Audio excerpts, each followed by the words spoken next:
the cycles of success are never linear. They're always loops, and you need to have a lot of resilience and a lot of grit in order to succeed.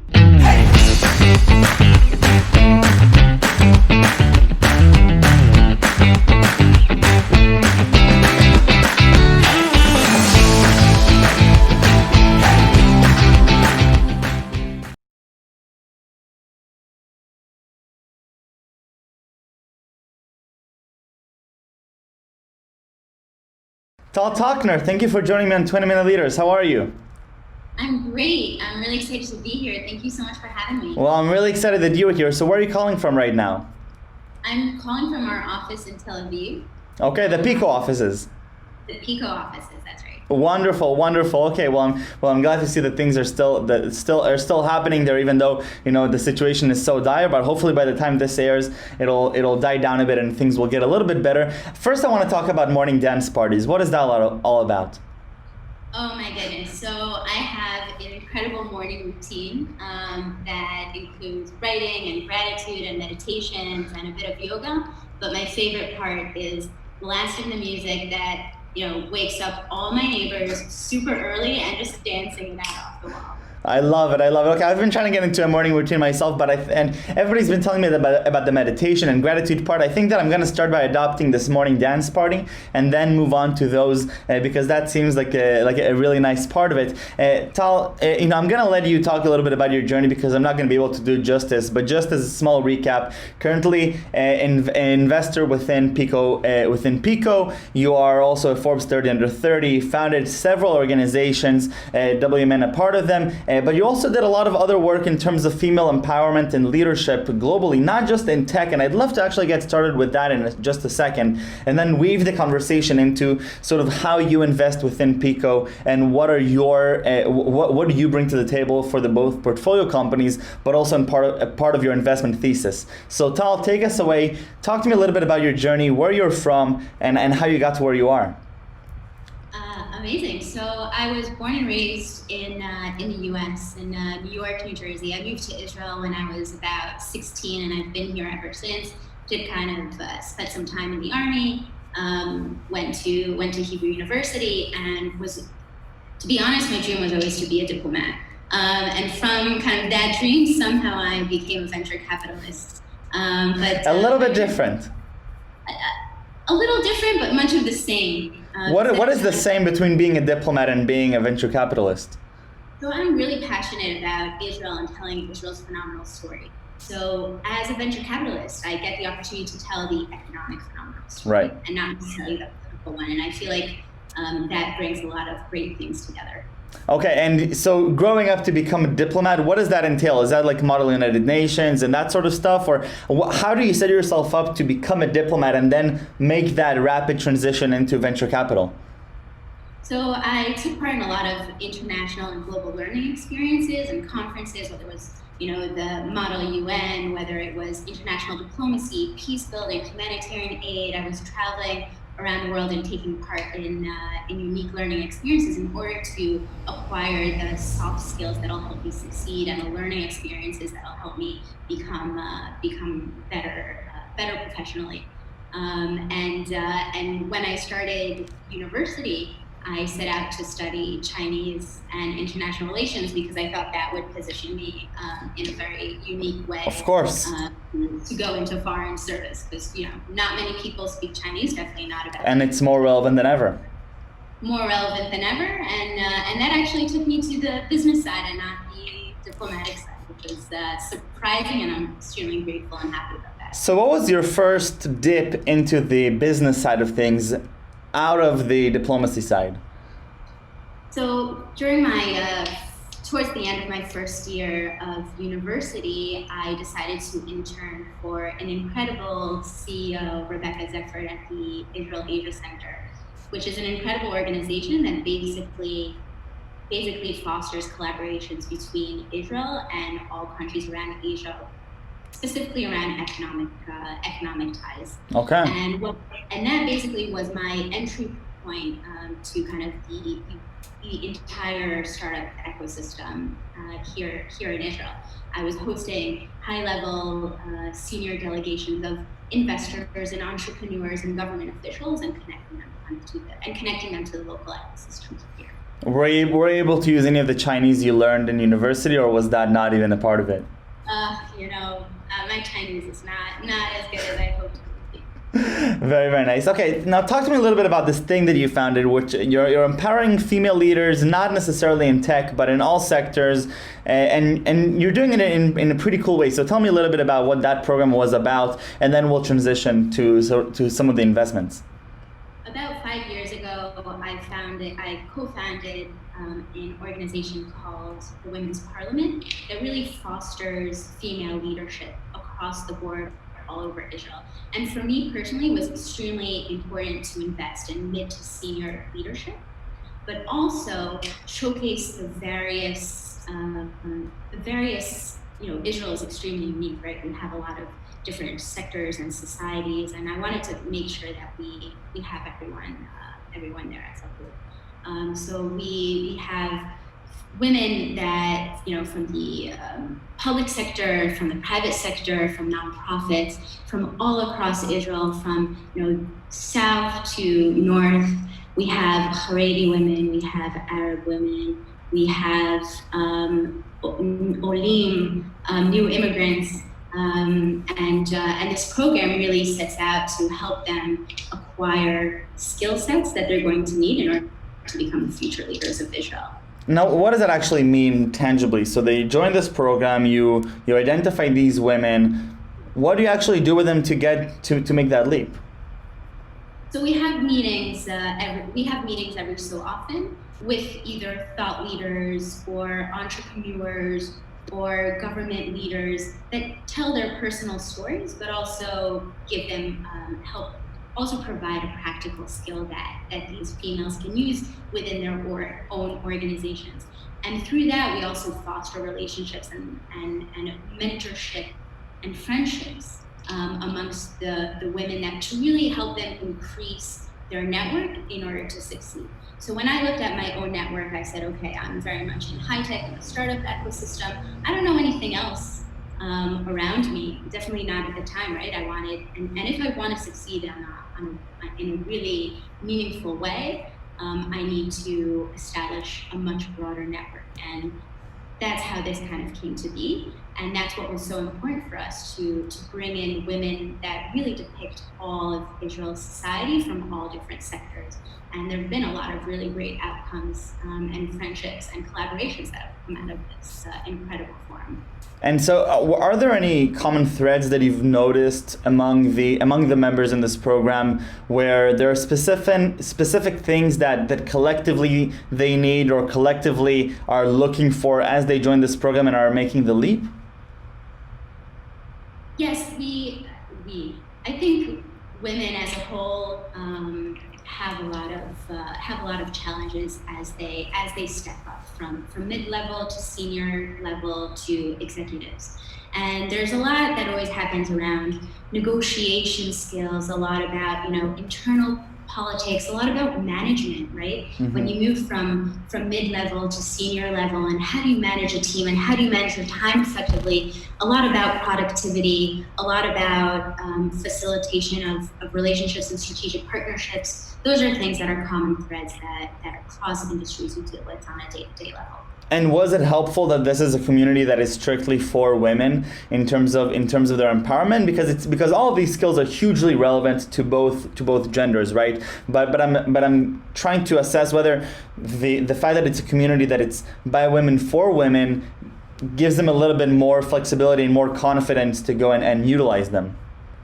100%. I think that it provides a really strong foundation where you're not afraid to raise your hands and ask a question, where you don't feel like you're constantly being judged, where you can really come and be yourself and be your authentic self and really create those meaningful relationships that will really help you take yourself to the next level. Wonderful. Okay, Tal, so you forwent your passion for diplomacy to go into investing. Today you're at PICO. You've had a couple of other gigs with investing before. Talk to me a little bit about investing. What is investing for you, and what do you do specifically at PICO that you're so excited about? So at PICO Partners, I have an incredible opportunity to really work with founders. We're a really early stage fund, so we're normally kind of the first institutional money in the company. So sometimes we invest really at the idea phase. So I get to work with entrepreneurs from an idea and a presentation and help them build companies. And that's something that's so exciting for me. Everything from kind of the ideation to the productization to the go-to-market strategy to hiring and business development and setting up shop kind of in global countries. It's something that gets me really excited to wake up every day to do. So walk me through your day today. You arrive in the morning or you're in the beginning of the week at PICO Partners, and what does the day in the life of Tal Tochner look like? Every day is different. There's no common thread. I spend a lot of time meeting with entrepreneurs and learning about new industries and understanding whether hearing a lot of pitches and trying to think whether these are valuable businesses and scalable businesses and that fit our investment thesis. And a big part of my work also goes to actually working with the entrepreneurs that I invested in on their daily challenges, making sure that we're going through really rough times all around the world. Corona, COVID-19 has really impacted a lot of businesses and a lot of markets globally, and I want to be my entrepreneurs' biggest cheerleader, and I want to make sure that they have what it takes and I can be helpful for them to make it through successfully. And sometimes that entails working with them on hiring or refining their value proposition or their go-to-market strategy, doing some market research, and I do a lot of work with the entrepreneurs and those things. So how does that actually the process start? Because the way that I'm looking at it, especially in the very, very early stages, so let's say the ideation phase, the entrepreneurs become really experts in this domain. They become truly passionate about this. What is your role as the institutional fund that comes in and supports them into helping them, encapsulate this ideation into a product, hire, follow on to their future investments? How do you actually go and follow these entrepreneurs? Is it, do you have like a set things that you expect them to do or you expect yourselves to do, or is it more dynamic per entrepreneur?